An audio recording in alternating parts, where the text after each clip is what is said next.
Hello swimmers, I hope आप लोग की स्विमिंग अच्छी चल रही होगी। बहुत सारे स्विमिंग पूल्स बंद हो गए होंगे और बहुत सारे लोग कंपटीशन की तैयारी कर रहे होंगे।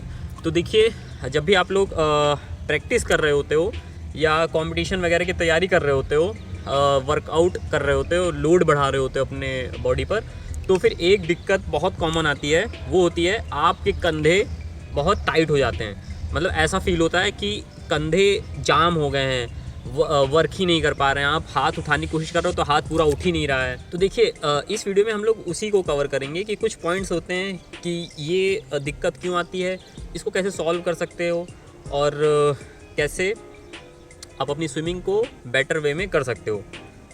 तो देखिए, कंधों का टाइट होना ये जनरली होता है कि आपने प्रॉपर स्ट्रेचिंग नहीं की होगी, ठीक, आप गलत तरीके से अपना स्ट्रोक कर रहे होगे, या जो मसल्स होती है जिसको कहते हैं मसल्स थक जाना, जिसको अगर साइंस के टर्म में हम लोग देखें तो मसल्स में लैक्टिक एसिड्स ज़्यादा बन जाना।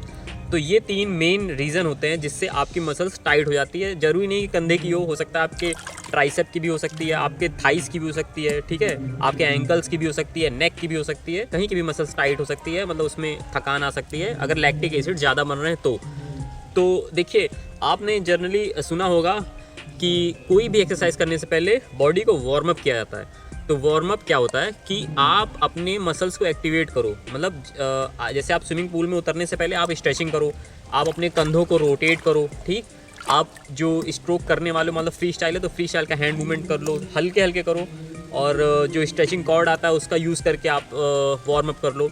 तो इन सब वार्म अप के तरीक़ों को फॉलो करने के बाद आपकी मसल्स एक्टिवेट हो जाएगी कि हाँ, अब उसको आगे का वर्कआउट करना है।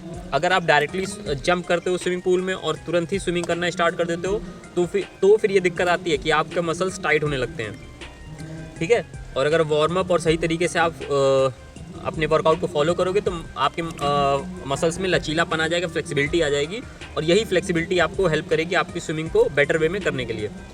अब दूसरा जो रीज़न है कि गलत स्ट्रोक। तो आप गलत स्ट्रोक अगर कर रहे हो, जैसे आपको बताया जाता है कि जब आप पानी को खींच रहे होगे तो आपका आर्म पानी से 90 डिग्री पर रहेगा और आपको पानी को खींचना है। लेकिन अगर आप गलत तरीके से खींचते हो, मतलब मान लो आप अपने हैंड को डालते हो और सीधे एकदम नीचे की ओर खींचना शुरू कर देते हो, तो फिर क्या होता है, सबसे ज़्यादा जोर आपके बॉल एंड सॉकेट जॉइंट, मतलब जो आपका शोल्डर है, वहाँ पे पड़ता है। और फिर यही पेन धीरे धीरे करके क्या होता है, आपकी मसल्स को टाइट कर देता है। तो सही टेक्निक को पकड़िए, और सही टेक्निक आपको मेरे चैनल पे मिल जाएगी। अगर आपको फ्री स्टाइल की टेक्निक को जानना होगा तो आप प्लेलिस्ट में जाना, वहाँ फ्री स्टाइल की टेक्निक है सारी, बटरफ्लाई की भी है, ब्रेस्ट स्ट्रोक की, बैक स्ट्रोक की, अंडर वाटर, डॉल्फिन, ठीक है, टर्न, सब कुछ है, मैंने इस चैनल पे कवर किया हुआ है। आप वहाँ से जाके धीरे धीरे करके इसको अपनी टेक्निक को समझ सकते हो, ठीक है। दूसरा पॉइंट सबसे ज़्यादा इंपॉर्टेंट है, टेक्निक। अब चलते हैं तीसरे पॉइंट पे। तो तीसरा पॉइंट ऐसा है कि जितने भी स्विमर्स होते हैं, जैसे ही उनको स्विमिंग करना थोड़ा बहुत आता है तो वो इस पॉइंट को नेगलेक्ट कर देते हैं, और उसके बाद ये दिक्कत आ जाती है कि फिर उनके मसल्स टाइट होना शुरू हो जाते हैं। वो रीज़न है कि बॉडी पर वो लोग धीरे धीरे लोड को नहीं बढ़ाते हैं।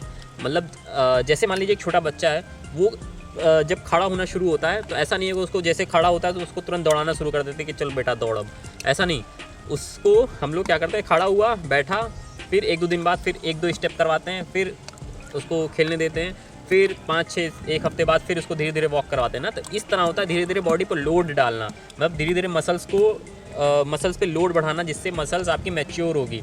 तो स्विमिंग में भी ऐसा ही होता है कि आप जैसे स्विमिंग सीख गए हो थोड़ा बहुत, उसके बाद आपको स्विमिंग में हल्के हल्के से लोड बढ़ाना है।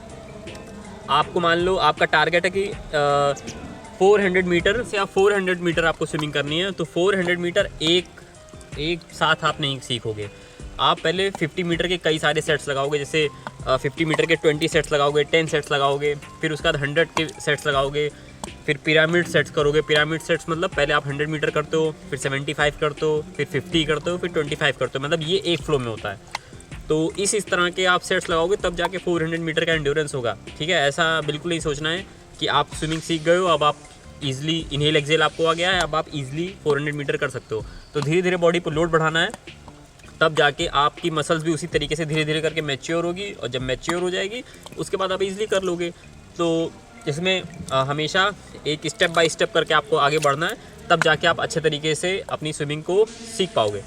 अब देखिए, स्विमिंग के बाद हमेशा जैसे स्विमिंग करते वक्त क्या होता है कि आपके बॉडी से इलेक्ट्रोलाइट्स निकलते रहते हैं। जैसे रनिंग कर रहे हो या साइकिलिंग कर रहे हो तो आप देखते हो कि पसीना होता है आपकी बॉडी से ना, स्विमिंग करते वक्त भी होता है। स्विमिंग में तो और ज़्यादा ही होता है, लेकिन उसमें पता क्यों नहीं चलता, क्योंकि पानी क्या होता है, पानी का टेम्परेचर आपकी बॉडी के टेम्परेचर से कम होता है और ठंडा लगता है।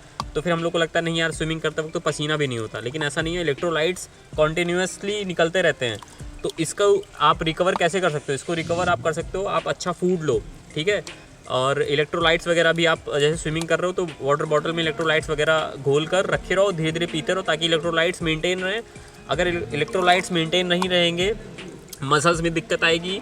कुछ 3-4 दिन बाद आपको आलस भी आएगा कि यार स्विमिंग अभी नहीं जाएंगे, 2 दिन बाद जाएंगे, तो इस तरह आपका वर्कआउट भी टूट जाएगा बीच में। तो फिर इलेक्ट्रोलाइट्स बहुत ज़रूरी है। और विटामिन सी वगैरह आप ले सकते हो, वो भी अच्छा रहता है। और इसके अलावा रेस्ट देना है बॉडी को। रेस्ट में आप प्रॉपर अपनी स्लीप साइकिल है उसको सही करो। उसके अलावा मालिश वगैरह भी अच्छे कर सकते हो। अब तो ऑटोमेटिक वाले भी आ गए हैं कि उससे आप अपनी मसल्स को रिलैक्स कर सकते हो, मसाज दे सकते हो। तो फिर उन सब से भी आप अपने मसल्स को अच्छे से ट्रेन कर सकते हो। तो इस वीडियो में इतने ही पॉइंट्स मैं कवर कर रहा हूँ। अगर इसके अलावा भी अगर आपको कोई प्रॉब्लम आ रही होगी तो आप लोग कमेंट करना। पूल अब सिर्फ 1 महीना और ये ओपन रहेगा, उसके बाद फिर हम लोग मार्च में मिलेंगे। तो ठीक है, फिर मिलते हैं नेक्स्ट वीडियो में। Thank you, bye.